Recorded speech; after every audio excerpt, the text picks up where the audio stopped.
નમસ્કાર વિદ્યાર્થી મિત્રો, દર્પણ આકૃતિનો એક વિડીયો આપણે આગળ જોઈ ચૂક્યા છીએ. બીજા વિડીયો સાથે, બીજા પાઠ સાથે સ્ટાર કોચિંગ ક્લાસ આપનું ફરીથી સ્વાગત કરે છે. તો જલ્દીથી વિડીયો સ્ટાર્ટ કરી દઈએ.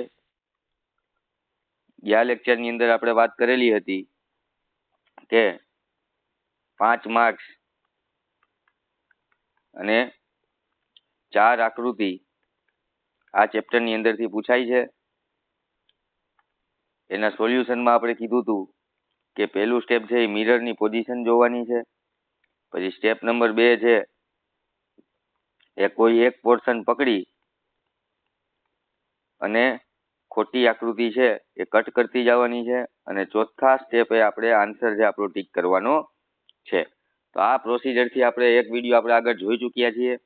આ જ સેમ પ્રોસિજરથી આપણે આ ચેપ્ટરની આકૃતિ છે એ સોલ્વ કરવાની ટ્રાય કરશું.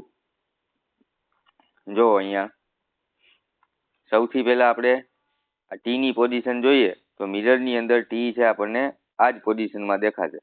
તો અહીંયા પેલા ટી છે, અહીંયા ઝેડ છે એટલે આ ઓપ્શન નહીં આવે, આ ઓપ્શન પણ નહીં આવે, અને અહીંયા ટી ઊંડો થઈ ગયો છે, આ ઓપ્શન પણ નહીં આવે. એનો મતલબ એમ કે આપણો એ જવાબ છે એ સાચો જવાબ છે. જોઈએ આગળ.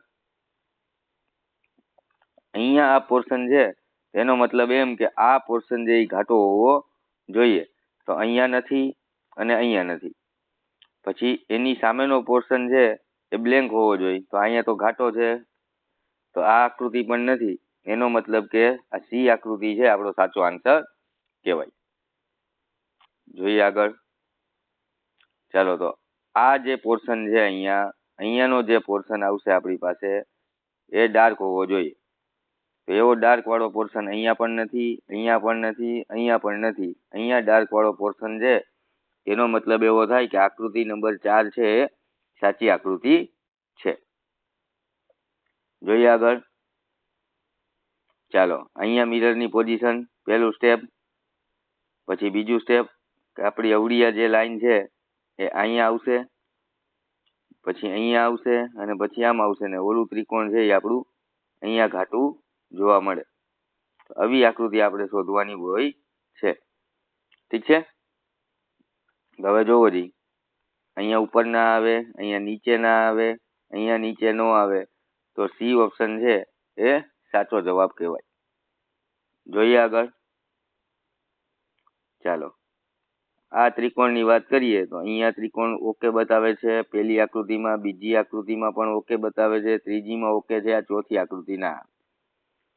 પછી આ સ્ટાર છે. ચાલો બીજું ત્રિકોણ પહેલા લઈ લઈ. તો એ પણ અહીંયા ઓકે, અહીંયા ઓકે, બે આકૃતિમાં ઓકે, ત્રીજી આકૃતિમાં ઓકે.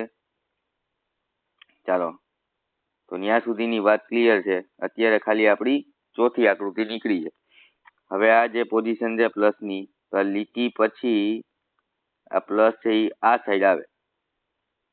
તો અહીંયા પહેલી આકૃતિમાં નથી, બીજી આકૃતિમાં છે ને ત્રીજી આકૃતિમાં છે. રેડી? પછી આ જે પ્લસ છે એ આપણને ક્યાં દેખાશે? અહીંયા દેખાશે. તો આ બે સેમ આકૃતિ છે.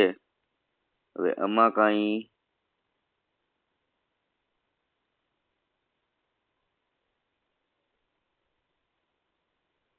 આ બે સેમ આકૃતિ જ લાગે છે.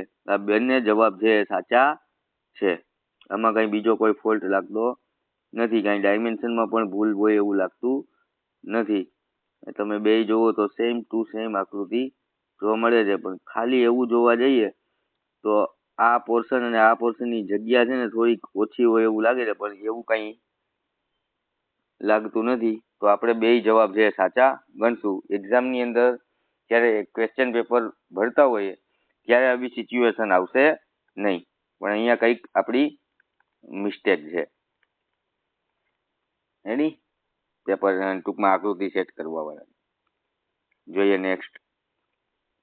ચાલો, આ કપના પ્યાલામાં પહેલા આપણું હેન્ડલ છે એ પહેલું હેન્ડલ છે એ આ પોઝિશનમાં થઈ જાય ને. તો આપણે હેન્ડલની પોઝિશન જોઈએ તો આ ઊંધી નો આવે, આ ઊંધો પ્યાલો નો આવે, અને આ તો સેમ આકૃતિ છે તો આ પણ નો આવે. એનો મતલબ છે કે આ એ આકૃતિ જ આપણો સાચો આન્સર છે. જોઈએ આગળ. ચાલો આને થોડુંક ઝૂમ કરશું. હવે આ આકૃતિને આપણે સોલ્વ કરવાની ટ્રાય કરીએ. તો જો આ પોર્શન છે અને આ પોર્શન છે, તો ઉપર છે એ સાઈડમાં ડાર્ક દેખાય, એટલે આ આકૃતિ અને આ આકૃતિ જવાબ નથી. આ બે આકૃતિમાંથી એક જવાબ હોય, પણ આની પોઝિશન ને આની પોઝિશન એકબીજાની વિરુદ્ધ છે. તો અહીંયા બે પોઝિશન સેમ દેખાડે છે, તો આકૃતિ પણ જવાબ નથી. એનો મતલબ એવો થયો કે એ આકૃતિ આપણો સાચો આન્સર છે.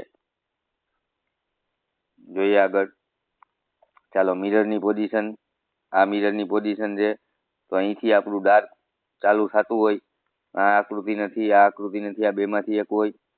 આ ડાર્ક છે એ આપણો આ પોર્શન થાય, પછી આપણો લીટો અહીંથી આમ જાય, અને આ જે પોર્શન છે, આ પોર્શન, એની આકૃતિ આપણને જોવા મળશે.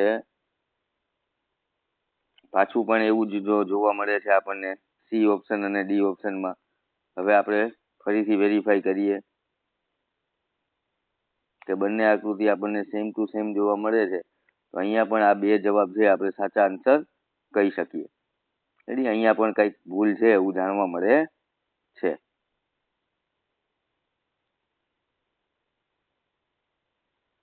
ચાલો નેક્સ્ટ. ચાલો અહીંયા મિરરની પોઝિશન, તો આ જે સેન્ટર લાઈન છે એ પકડીને ચાલીએ તો આ જવાબ નથી, આ જવાબ પણ નથી, આ જવાબ પણ નથી. અહીંથી આ પોર્શન અને અહીંથી આ પોર્શન ઓકે બતાવે છે, તો એ આકૃતિ આપણો સાચો જવાબ કહેવાય. જોઈએ નેક્સ્ટ.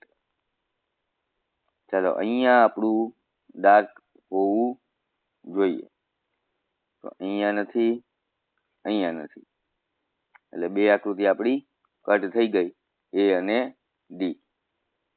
તો હવે આપણે બી અને સી માંથી નક્કી કરવાનું છે. અહીંયા કઈ એવું ચોખ્ખું બનતું હોય એવું લાગતું નથી, તો આ સી આકૃતિ પણ નીકળી જાય, આ બી આકૃતિ પણ નીકળી જાય. સી આકૃતિ આપણો સાચો આન્સર કહેવાય. સી આકૃતિ આપણો સાચો આન્સર છે. ચાલો જોઈએ આગળ. ચાલો અહીંયા જે આ ડાર્ક વાળી વસ્તુ છે એ બધામાં છે. પછી આ પોર્શન જે ઘાટો થવો જોઈએ, તો અહીંયા નથી, એટલે સી આકૃતિ ને ડી આકૃતિ બે જવાબ નથી. પછી સામેની સાઈડ પણ ઘાટું હોવું જોઈએ, તો બે જગ્યાએ છે. હવે આ પોર્શન જુઓ, અહીંયા જે પોર્શન છે એ અહીંયા દેખાડે છે પણ અહીંયા નથી, એટલે એ આકૃતિ આપણો સાચો આન્સર કહેવાય. ચાલો આ ટપકું આપણે જોશું તો અહીંયા ના આવે પોઝિશનમાં, અહીંયા પણ ના આવે, અને આ આકૃતિમાં પણ નથી. એનો મતલબ છે કે બી આકૃતિ આપણો સાચો જવાબ. એક પોર્શન પકડીને આપણને ખ્યાલ આવી જાય છે. જોઈએ આગળ. ચાલો આ જે ધજા છે એ ધજાની પોઝિશન હવે કઈ સાઈડ હોવી જોઈએ? આ સાઈડ હોવી જોઈએ, આવી રીતે. તો અહીંયા નથી, આ તો આકૃતિ ઊંધી, આ આકૃતિ ઊંધી. તેનો મતલબ છે કે ધજા જોઈને આપણને ખ્યાલ આવી ગયો કે આપણી કઈ આકૃતિ મિરરમાં આવશે ને સાચો જવાબ કયો હોઈ શકે. જોઈએ આગળ. ચાલો આ જે ભાગ છે એ અહીંયા દેખાય છે, અહીંયા નથી. આ ઊંધી આકૃતિ છે, નથી, અહીંયા છે. ચાલો પછી આ બીજો ભાગ, પછી આ ત્રીજો ભાગ, અને ચોથો ભાગ. આ ડાર્ક હોવું જોઈએ, અહીંયા ડાર્ક નથી, એટલે એ આકૃતિ આપણો સાચો જવાબ છે. જોઈ લો સરખાઈએ. અહીંયા જે પોર્શન છે ને એ ત્રિકોણમાં ડાર્ક ઘાટું કરેલું નથી. ઠીક છે, એટલે આપણો આ જવાબ છે એ આકૃતિ આવશે. ચાલો અહીંયા નીચેની સાઈડ આવું ગોળ હોવું જોઈએ, કારણ કે મિરર છે અહીંયા છે, તો અહીંયા પણ નથી, અહીંયા પણ નથી, અહીંયા પણ નથી. તો ડી આકૃતિ આપણો સીધો સ્પોટ આન્સર, આપણને સીધી ખબર પડી જાય એવું છે. ચાલો આ આકૃતિને પણ આપણે થોડીક ઝૂમ કરીએ, પછી સોલ્વ કરવાની ટ્રાય કરીએ.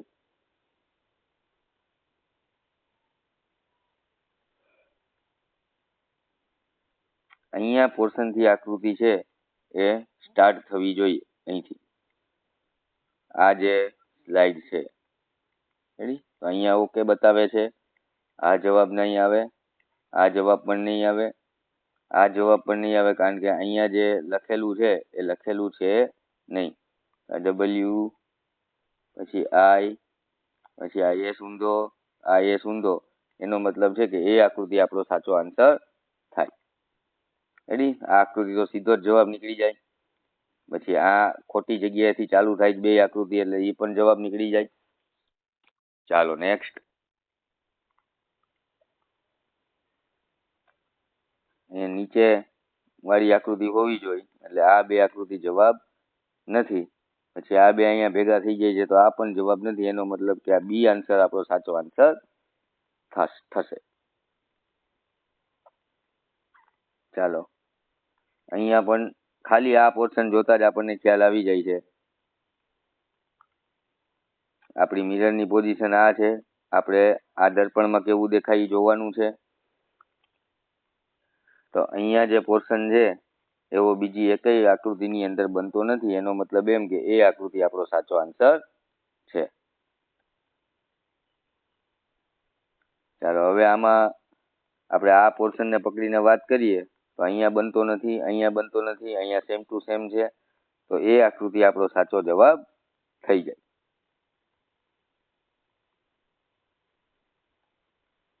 ચાલો, આપણું પહેલું ત્રિકોણ છે, કાટકોણ ત્રિકોણ, એ આપણને આ રીતે જોવા મળે. તો અહીંયા જોવા મળે છે આપણને, એમાં અહીંયા નથી મળતું, અહીંયા ઉલટું થઈ ગયું છે, અહીંયા ઉલટું થઈ ગયું છે. એનો મતલબ કે એ આકૃતિ આપણો સાચો આન્સર વધે છે. ચલો, આ ડાર્ક પોર્શન આપણે પકડીએ તો પહેલા આપણને ડાર્ક પોર્શન અહીંયા જોવા મળે આકૃતિની અંદર. તો અહીંયા નથી, અહીંયા નથી, અહીંયા પણ નથી. એનો મતલબ કે બી આકૃતિ આપણો સાચો આન્સર છે. તો ખૂબ જ સરસ આપણે આ ઉદાહરણો છે એ જોઈએ છીએ. ચાલો, બી વાળો પોર્શન છે તો આ આકૃતિ લાગતી નથી. અહીંયા પણ આ બી સીધો છે.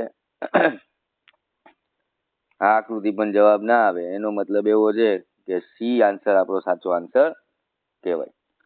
તો ઘણા બધા ઉદાહરણ આપણે આ બંને પાર્ટમાં થઈ અને જોયેલા છે. જોવો જઈ, 3 ઊંધા જોકર આવે નહીં, આ સીધો જોકર છે આપણો સાચો આન્સર કહેવાય. ઠીક છે? તો મિરર આકૃતિનું સોલ્યુશન કેવી રીતે થાય એવા તમામ પ્રયાસો સાથે આજનો આ વિડીયો પૂરો કરીએ છીએ. મિરર આકૃતિની અંદર હજી પણ જો નવા પાઠની જરૂર પડશે તો નવા પાઠ સાથે આપણે ફરીથી હાજર થશું જ્યારે એક્ઝામના રિવિઝનનો ટાઈમ આવશે ત્યારે. અત્યારે આપણે પહેલા 10 ચેપ્ટર છે એ આપણે પૂરા કરવાની કોશિશ કરી રહ્યા છીએ. આગળ પણ માનસિક યોગ્યતા વાળું જે પ્લેલિસ્ટ છે એની અંદર તમને બધી પ્રકારની આકૃતિના સોલ્યુશન જોવા મળશે અને એની ટ્રીકો જાણવા મળશે કે કેવી રીતે સોલ્યુશન કરાય. ઠીક છે? નવા ચેપ્ટર સાથે આપણે ફરી પાછા મળીશું.